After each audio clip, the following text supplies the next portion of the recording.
Falar sério, vocês gostam de me ver irritado, né? Eu só gravo esses vídeos porque eu sei que dá audiência, porque vocês gostam de me ver falar sobre a seleção brasileira e porque também teve aquela thumb com a foto da bunda do jogador brasileiro de fora. Já faz tempo isso, um passado que não volta mais. Paraguai 1, Brasil 0. Lembra que eu falei lá no vídeo do último jogo que contra o Equador, que as chances do Brasil perder daquela que eu considero a pior seleção do continente, o pior futebol do continente, eram grandes? Então, aconteceu. E por que aconteceu?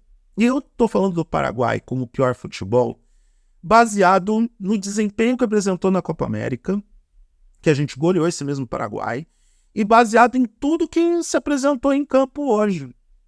Não venha me dizer que o Paraguai é um time que, sei lá, merece realmente estar na 7ª posição das eliminatórias, dessa longuíssima eliminatória para a Copa do Mundo.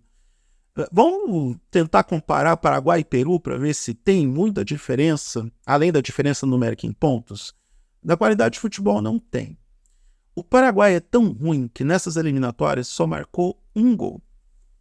Minto, 2, porque conseguiu marcar contra o Brasil hoje. Que, aliás, nem foi falha da defesa brasileira dessa vez, tá? Foi um golaço barra cagada, esse gol do Paraguai, que nem dá para dizer que é falha do Brasil o que aconteceu. Apesar de eu ter as minhas ressalvas, os meus comentários não muito elogiosos em relação ao senhor Danilo, que para mim não tem condições de ser capitão da seleção brasileira, porque não tem equilíbrio emocional para isso. Aliás, Danilo e Paquetá, vocês dois precisam de psiquiatra. Porque se eu preciso de terapia, e eu estou fazendo terapia para ser uma pessoa melhor, o Danilo e o Paquetá precisam de psiquiatra. Sério. São duas pessoas descontroladas na situação de maior infortúnio da seleção brasileira. E eu sei que não está fácil para os jogadores. Sei que não está fácil para esse grupo. Mas se descontrolar na beira de campo, adianta alguma coisa?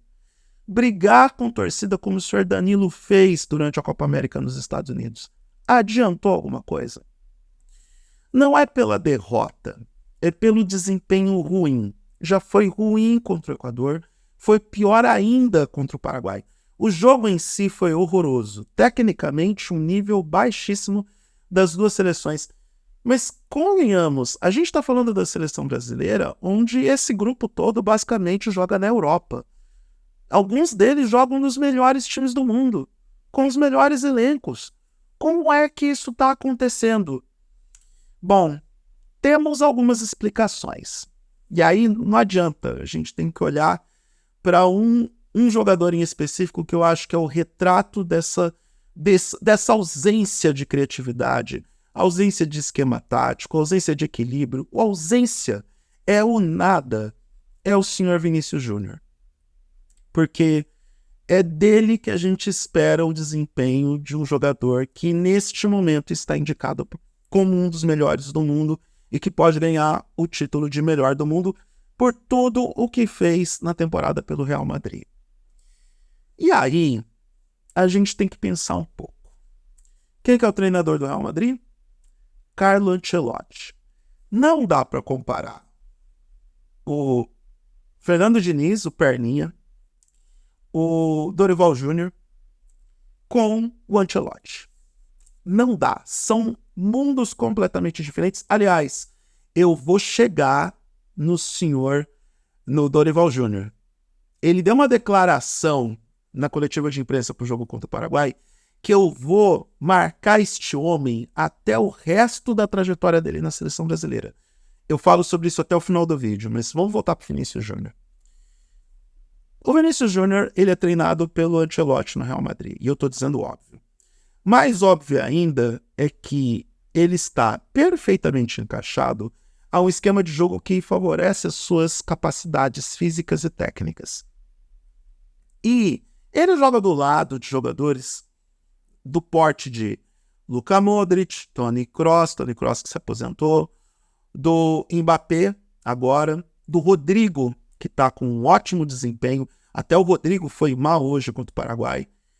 Então, eu não quero duvidar da capacidade técnica do Vinícius Júnior. ele é um ótimo jogador, desde que tudo funcione ou desde que tudo esteja nas condições ideais de temperatura e pressão. Será que nós estamos identificando alguns limites no jogo do Vinícius Júnior que apenas Carlo Ancelotti consegue destravar? Porque é digno que a gente comece a se perguntar por que o Vinícius Júnior não consegue desempenhar o mesmo futebol que ele entrega no Real Madrid. Parte das respostas estão nesses argumentos que eu usei nos últimos 2 minutos. É muito... Eu não quero utilizar a expressão é muito mais fácil, mas é um universo que se encaixa a favor dele. Então, se o Vinícius Júnior é um jogador que só vai jogar nas melhores condições de jogo, aí até eu vou começar a me perguntar, será que não está fazendo falta um certo jogador que a gente tanto criticou, que se preocupa mais com o seu desempenho nas redes sociais do que o seu desempenho em campo? Será que não está fazendo falta o craque que é capaz de improvisar, que é capaz de mexer com o jogo com criatividade ofensiva e que é capaz de... Eu não quero falar sobre isso. Eu tenho que admitir. Será que o Neymar não está fazendo falta nessa seleção? Porque a gente muito discutiu a Neymar dependência nos últimos anos. A gente muito questionou por que a seleção brasileira só joga bem quando o Neymar está em campo. A gente viu isso em 2014, 2018, 2022, e parece que a resposta continua a ser a mesma, porque de fato, e isso vem de uma pessoa que não morre de amores pelo Neymar, o Neymar é tecnicamente diferenciado. E é justamente esses desempenhos pífios da seleção brasileira que deixam isso muito claro. Ah, mas você vai me dizer que eu estou centrando toda a minha opinião em um ou outro jogador. O Rodrigo jogou mal. O Endrick, que entrou como titular hoje, até que conseguiu tentar fazer alguma coisa. Conseguir tentar fazer alguma coisa, algo que não está organizado na frase. Mas ele pelo menos tentou, mas muito abaixo do ideal. O Gabriel Magalhães, abaixo do ideal. O Paquetá, de novo, amigo, psiquiatra para você. A gente não tem um jogador diferenciado na seleção brasileira. A gente não tem o cara que mexa com o jogo, que modifique o jogo, a ponto de dar trabalho efetivo para o time adversário. O Paraguai colocou marcação dupla no Vinícius Júnior, que ficou lá, que nem uma planta numa das pontas, sem destravar o seu próprio jogo, sem fazer o jogo no jogo na diagonal, cortando pela diagonal, como ele normalmente faz com o Real Madrid, e uma marcação dupla para o Vinícius Júnior. Aliás, Paraguai com um esquema defensivo quase impecável, e essa é uma das características históricas da seleção paraguaia, conseguiu segurar o ataque brasileiro, que era um grande nada de criatividade. O ataque brasileiro não tem criatividade, o meio-campo brasileiro não é criativo, nem mesmo transição rápida de defesa, meio-campo e ataque a seleção brasileira consegue fazer, e tá na cara que é isso que o Dorival Júnior quer dessa seleção, essa transição rápida, o toque de bola rápida envolvente, isso está muito claro, mas não consegue executar isso de jeito nenhum. Os erros de passes no segundo tempo, meu Deus do céu, que coisa horrorosa foi esse jogo nos aspectos de passes, de acerto de passes. A seleção brasileira errando muitos passes. Como é que pode? E aí eu chego no Dorival Júnior, que não tem um plano de jogo. Ele não tem um esquema tático. As substituições dele são 6 por meia dúzia. E com a ausência de jogadores que possam efetivamente fazer a diferença e mudar o escopo do jogo, ele simplesmente não sabe o que fazer. E antes mesmo de tudo isso se apresentar da forma como se apresentou, temos que voltar para a Copa América. Foram 3 semanas treinando a seleção brasileira para entregar um completo nada nos aspectos táticos. O Brasil não tem um plano de jogo. Simples assim.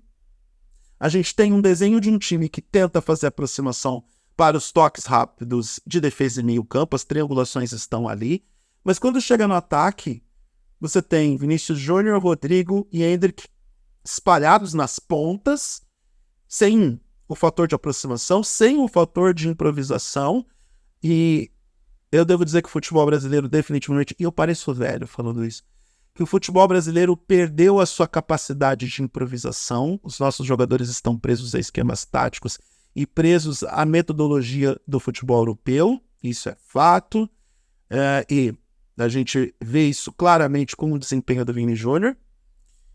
E aí o Dorival, que não tem um plano de jogo, chega na coletiva e diz que tem certeza absoluta, ele crava um compromisso de que o Brasil estará na final da Copa do Mundo de 2026. Ah, Dorival, eu não sabia que o Dorival era candidato a algum cargo político, porque normalmente é só político que faz esse tipo de promessa. Dorival, é bem provável que o senhor sequer esteja no comando da seleção brasileira ao final dessas eliminatórias. Na minha modesta opinião, o Dorival Júnior não sobrevive ao final das eliminatórias. Ele só vai sobreviver se o Edinaldo Rodrigues, que é o presidente da CBF e principal responsável por tudo que está acontecendo, trabalhar apenas e tão somente com orgulho e convicções e quiser manter o Dorival só para não dizer que teve que assinar mais uma cagada na frente da seleção masculina. Porque Fernando Diniz foi um grande erro. Falar que vai trazer o Ancelotti e não trazer outro. Então, o Dorival seria mais uma. E aí a gente teria que questionar a permanência do Edinaldo Rodrigues na presidência da CBF. Então, Dorival Júnior, não se faz esse tipo de promessa. É muito mais fácil nesse momento o senhor comprar um ingresso antecipado para a final do Mundial e ficar lá com a bundinha sentada na arquibancada do MetLife Stadium assistindo o jogo.